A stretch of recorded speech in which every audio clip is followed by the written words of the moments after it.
Naitwa Ali Jumanne Saidi, ni mwalimu na mlinganiaji wa dini ya Kiislamu natokea mkoa wa Morogoro.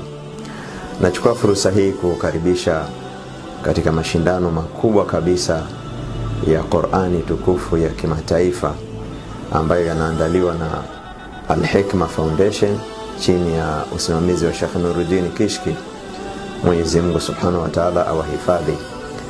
Yatafanyika pale pale kwa Mkapa mwaka huu wa 2026 tarehe 1 mwezi wa 3 kuanzia saa 12 alfajiri mpaka saa 7 mchana. Imeteremshwa Qur'ani katika mwezi mtukufu wa Ramadhani. Itasomwa katika mwezi mtukufu wa Ramadhani na itashindaniwa na kushuhudiwa katika mwezi mtukufu wa Ramadhani. Nasema mkono kwa mkono, bega kwa bega, mguu kwa mguu mpaka kwa Mkapa. Shika ncha yako na shika ncha yangu.